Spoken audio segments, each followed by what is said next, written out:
Welcome to Ghana Fun Facts Online, where we dive into the science behind our world. Today, we're on a journey. It starts deep within the Earth, with a seemingly ordinary rock, and ends inside the heart of a nuclear reactor, powering our cities. We're talking about the incredible transformation of uranium, a process that turns a simple metal into one of the most potent energy sources known to humanity.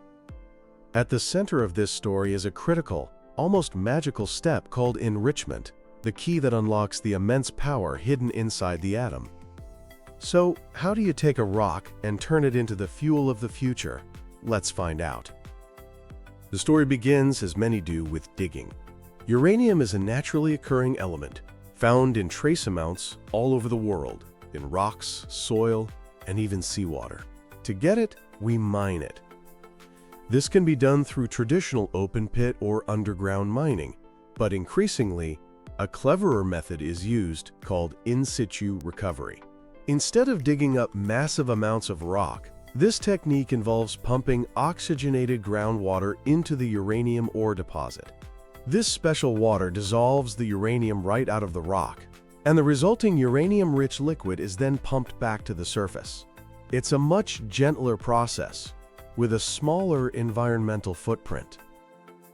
Once the uranium is out of the ground, whether as rock or liquid, the next step is the mill. The ore is crushed into a fine powder, and then it's given an acid bath.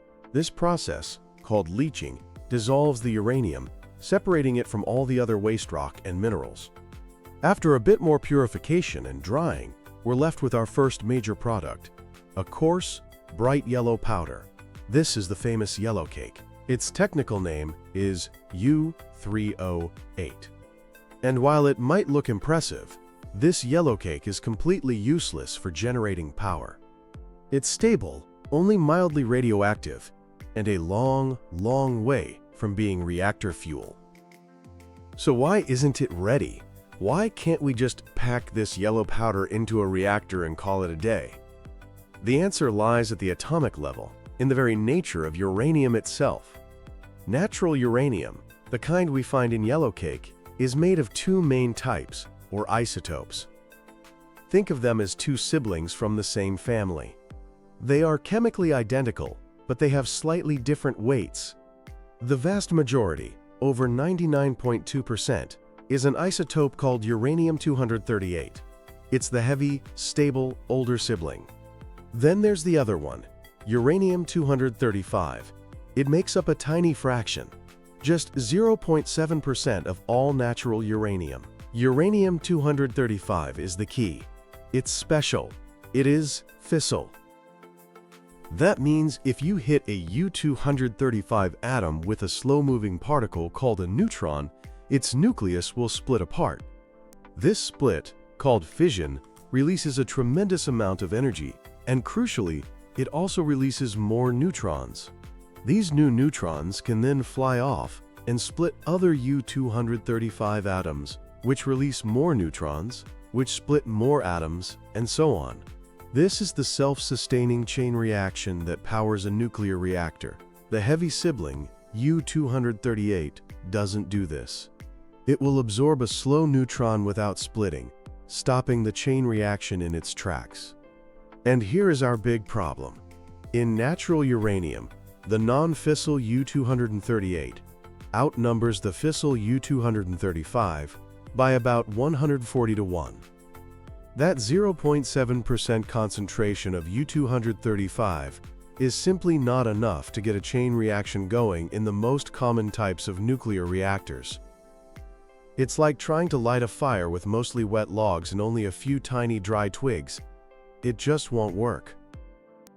To make the uranium useful as fuel, we have to increase the proportion of those precious U-235 atoms. We need to take that 0.7% and boost it up to between 3 and 5%. This process of concentrating the U-235 is called enrichment, and it is the single most challenging and technologically sophisticated part of the entire fuel cycle. But before we can even start enriching, there's another prep step. Our yellowcake is a solid powder, and the enrichment technologies we're about to discuss need to work with a gas. So, through a chemical conversion process, the solid yellowcake is transformed into a compound called uranium hexafluoride, or UF6. UF6 is unique because it sublimes, turning directly from a solid into a gas at a relatively low temperature, just under 60 degrees Celsius. Now that we have our uranium in a gaseous form, we can finally tackle the main event, separating the U-235 atoms from the U-238 atoms. Remember, they are chemically identical. You can't use a chemical reaction to pick them apart. The only difference between them is that tiny difference in mass. A U-238 atom is just about 1.3% heavier than a U-235 atom.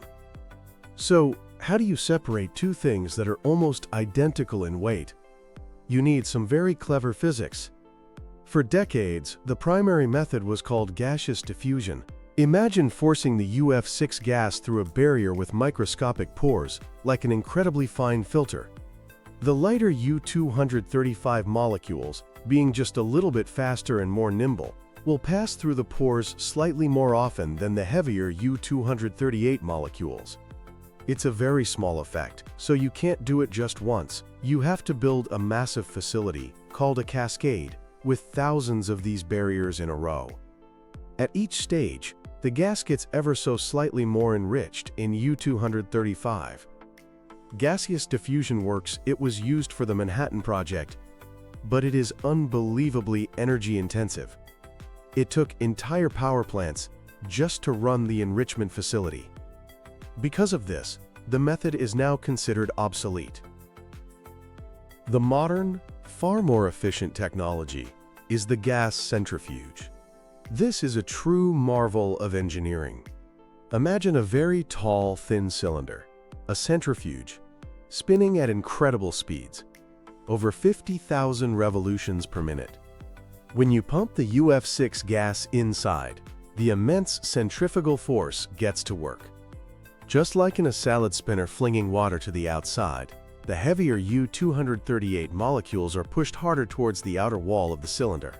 Meanwhile, the slightly lighter U-235 molecules tend to congregate more towards the center. You can then scoop the gas from the center, which is now slightly enriched, and feed it into the next centrifuge in the cascade. By linking thousands of these rapidly spinning centrifuges together, you can progressively increase the concentration of U-235 to the required 3 to 5% level. This method uses only a small fraction of the electricity of gaseous diffusion, making it the global standard today. There are even newer technologies on the horizon, like laser enrichment, which uses highly tuned lasers to specifically energize only the U-235 atoms, allowing them to be separated more easily. This promises to be even more efficient. The enrichment process creates two outputs: our main product, the low-enriched uranium, and a byproduct called tails or depleted uranium, which is mostly U-238, with even less U-235 than natural uranium. Now our uranium is finally enriched, but it's still a gas, UF6, which is highly corrosive and not something you can just put in a reactor. So, there is one last transformation. The enriched UF6 is shipped to a fuel fabrication facility. There, it's heated back into a gas and put through another chemical process to convert it into a stable, solid, fine black powder, uranium dioxide, or UO2. This UO2 powder is then pressed into small, hard ceramic pellets. Each pellet is about the size of a sugar cube. They are then baked at extremely high temperatures, over 1,700 degrees Celsius, in a process called sintering. This makes them incredibly hard and dense, locking the uranium into a very stable ceramic form. And here is one of the most astonishing facts in all of energy science. A single one of these tiny pellets, small enough to hold on your fingertip, can produce the same amount of energy as a ton of coal, or 149 gallons of oil, or 17,000 cubic feet of natural gas. That is the power we've worked so hard to unlock. The final step is to stack these pellets into long, thin tubes made of a special metal, usually a zirconium alloy. These sealed tubes are called fuel rods. Finally, these fuel rods are bundled together into a precise grid-like structure to create a fuel assembly. A single assembly might hold over 200 fuel rods. And this fuel assembly is the finished product, ready to be carefully loaded into the core of a nuclear reactor to begin its job of generating clean, reliable power for years. So there you have it. From a humble rock pulled from the ground, through crushing, milling, and leaching to become yellowcake. Then, a conversion to gas, followed by the incredibly sophisticated dance of enrichment in spinning centrifuges to separate atoms by a whisper of weight. And finally, a transformation back into a solid, pressed into tiny pellets of immense power, and sealed into high-tech fuel assemblies. The journey of uranium is a testament to scientific ingenuity, a complex chain of geology, chemistry, and physics that allows us to harness the fundamental forces of the universe. Thank you for joining us on Fun Facts Online as we explored the science that powers our world.